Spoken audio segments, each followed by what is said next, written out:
At the very beginning, I'd like to thank you. I'm very happy to be with you today.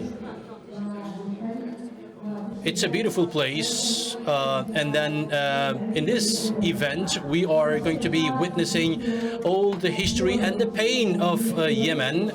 And I'd like to thank our Swedish guest, and I'd like to welcome him as well. So he is the reason that we gathered together today, and I'd like to thank him over and over again. Dr. Bjorn, when he came to Yemen, as you would know, it was a time where we had a lot of deficiencies.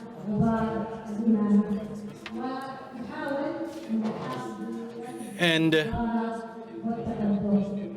the Imamate group was basically getting rid of all the dust that it had, and the civilization was kind of progressing there. So this is a unique backwardness that we are talking about. And then Dr. Bjorn, like many friends from Yemen, he decided to come to our country, even though the political and social conditions were not ideal.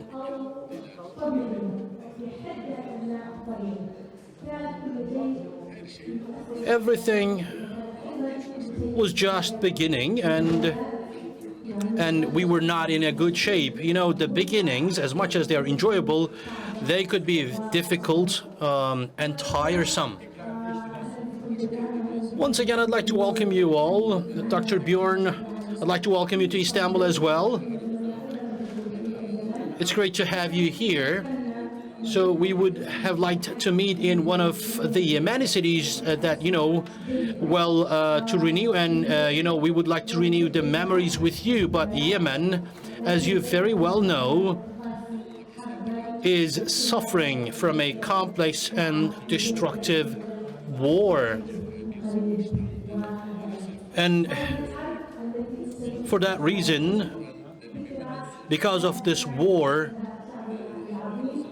we are going through a lot of pain, and it is going to turn into a painful memory, and it will be remembered by our great people with much lesson and, of course, disapproval. As you know, it's no secret that photo is important in preserving the memory and documenting important moments and occasions in the lives of individuals, societies, and the countries. That being said, the image gives us the ability to learn about people's different feelings, their way of life, and the different circumstances they go through. So it kind of enables us to do so.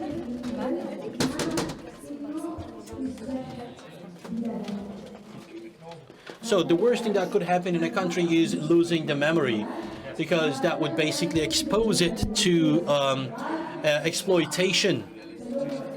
You know, Yemen has a huge political and cultural diversity, and it has a breathtaking nature. But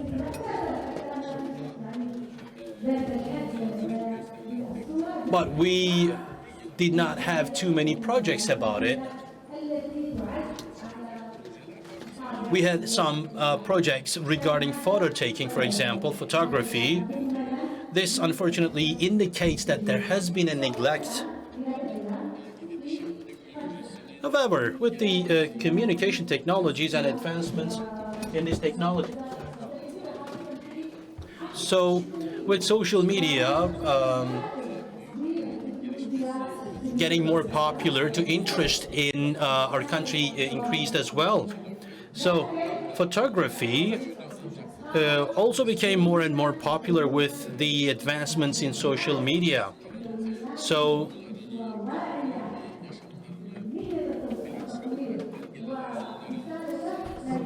the number of people who document their daily lives is still less than expected. It's not at the desired level. So this activity and similar ones is very important regarding documenting the daily lives and the pain of the people, alongside the changes in architecture, for example. And we can follow through the change, and we can see that it contributes to the motivation of the youth as well.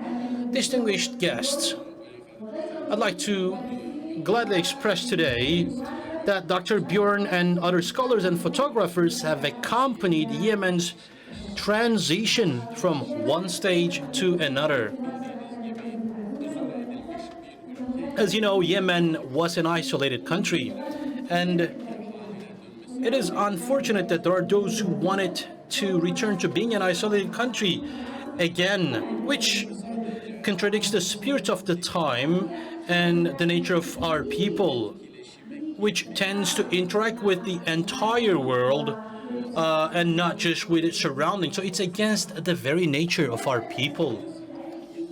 For nearly a decade, for years, our country has been witnessing a harsh war that has led to the emergence of a miserable reality represented by the fall of institutions, the dominance of armed militias over areas of life, and the collapse of services.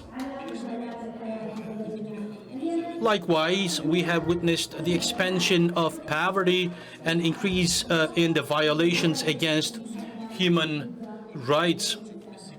We have also seen the policies of social security fall. So this is the harsh reality that we had to witness.